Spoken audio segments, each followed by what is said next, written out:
Praise the lord. మన ప్రభు అయిన యేసుక్రీస్తు నామంలో అనుదిన దైవకృపా కార్యక్రమం ద్వారా ఈ దినం దేవుని మాటలు వింటున్న దేవుని ప్రియులైన మీ అందరికీ కూడా హృదయపూర్వక ధన్యవాదాలు తెలియపరుస్తూ ఉన్నాం. ఈ మాటలు వింటున్న మిమ్మల్ని నిశ్చయంగా నా దేవుడు దీవించునుగాక. ఆమెన్.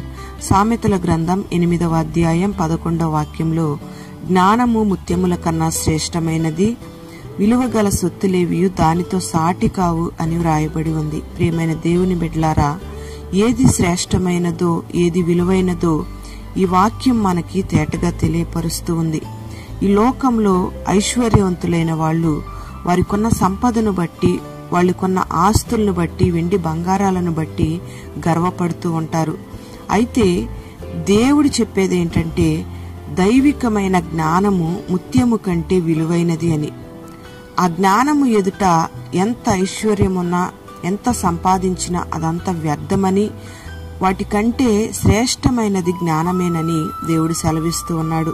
మరి ఆ దైవికమైన జ్ఞానాన్ని అపేక్షించగలిగినట్లయితే నిత్య జీవానికి ప్రతి ఒక్కరూ కూడా వారసులుగా మార్చబడతారు. ఈ లోకంలో చాలా మంది దైవికమైన జ్ఞానాన్ని పొందుకోకుండా లోక జ్ఞానాన్ని సంపాదించుకుని వారికున్న సమాధానాన్ని పోగొట్టుకుంటూ ఉన్నారు.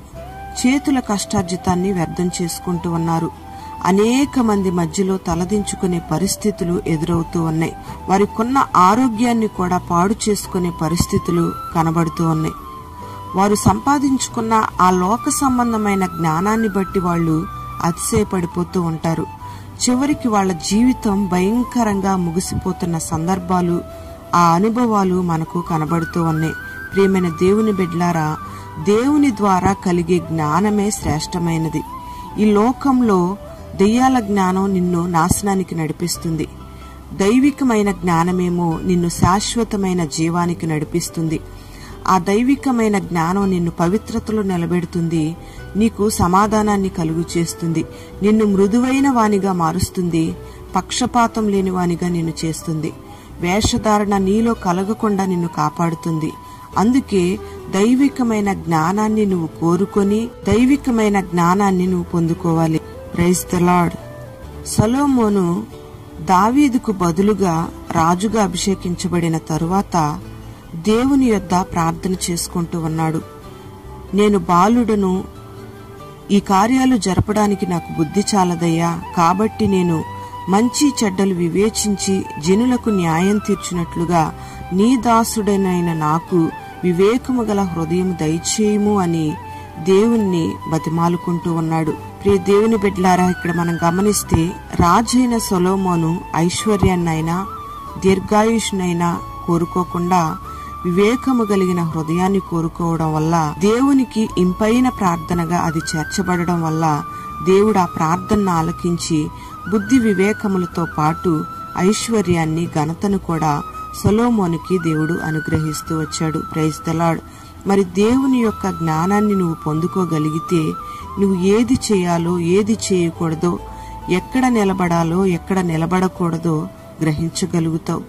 దైవికమైన జ్ఞానాన్ని నువ్వు పొందుకోవడం వల్ల నీవు నిలిచిన స్థలములో నిన్ను ఘనత కలిగిన పాత్రగా దేవుడు నిలబెడతాడు. సొలొమోను తీర్చిన తీర్పులను విని ఇశ్రాయేలీలందరూ కూడా రాజు దైవికమైన జ్ఞానం పొందినవాడని అతనికి భయపడుతూ వచ్చారు. ప్రియ దేవుని బిడ్డలారా, శ్రేష్టమైన జ్ఞానాన్ని మరి నువ్వు ఈ దినాన దేవుని యొద్ద నుంచి పొందుకోగలిగితే నీవు అనేకులకు ఆశీర్వాదకరంగా ఉంటావు. అనేకులు నిన్ను బట్టి దేవుణ్ణి గణపరుస్తూ ఉంటారు. నిన్ను అనేకుల ఎదుట దేవుడు గణపరుస్తూ ఉంటాడు. అనేకులకు మాదిరికరంగా నీ జీవితాన్ని ప్రభు మారుస్తాడు. మరి ఈ లోకంలో కుటుంబాల్ని, జీవితాల్ని పాడు చేసే ఈ లోక సంబంధమైన జ్ఞానం కొరకు నువ్వు ప్రయాసపడకుండా దైవికమైన జ్ఞానం, దేవుని యొద్ద నుంచి పొందుకునే ఆ జ్ఞానాన్ని నువ్వు సంపాదించుకున్నట్లయితే నిశ్చయముగా నిన్ను ఘనత కలిగిన పాత్రగా దేవుడు నిలబెడతాడు. అనేకులకు ఆశీర్వాదకరంగా ఉంటావు. మరి అట్టి జ్ఞానాన్ని నువ్వు సంపాదించుకుందువుగాక. ఆమెన్. పరిశుద్ధుడా, ప్రేమాస్వరూపి, దయగలిగిన తండ్రి, నీకు స్తోత్రం చెల్లిస్తూ ఉన్నాం. జ్ఞానము అన్నిటికంటే విలువైనదని, శ్రేష్టమైనదని మీరు తెలియపరుస్తూ వచ్చారు. దైవికమైన జ్ఞానాన్ని నీ బిడ్డలకు మీరు దయచేయండి. ఆ జ్ఞానము ద్వారా నీ బిడ్డలు ఎలా నడిపించబడాలో, ఏ రీతిగా జీవించాలో నీ బిడ్డలకు మీరు తెలియపరచండి. పరిశుద్ధతను, పవిత్రతను మీరు కలుగు చేసి ఉన్నతమైన జ్ఞానముతో దైవికమైన అనుభవాల్లో నీ బిడ్డలను కొనసాగింప చేయండి. ఈ లోక సంబంధమైన జ్ఞానాన్ని మీరు నిరర్ధకపరచండి ప్రభా. అయ్యా నీకు స్తోత్ర. ఆత్మ సంబంధమైన దైవికమైన జ్ఞానంతో నీ బిడ్డల్ని మీరు నింపి ఈ లోకానికి అనేక మంది ప్రజలకు, కుటుంబాలకు దీవెనకరమైన బిడ్డలుగా మార్చి ఘనత కలిగిన బిడ్డలుగా నీ బిడ్డలు నిలబెట్టి మహిమ, ఘనత, ప్రభావాలు మీరు పొందుకొని ఈ దినమంతా కూడా విశేషమైన కృపని బిడ్డలకు మీరు దయచేసి మహిమ, ఘనత, ప్రభావాలు మీరు పొందుకొనమని యేసు పేరట వేడుచు ఉన్నాము తండ్రి. ఆమేన్.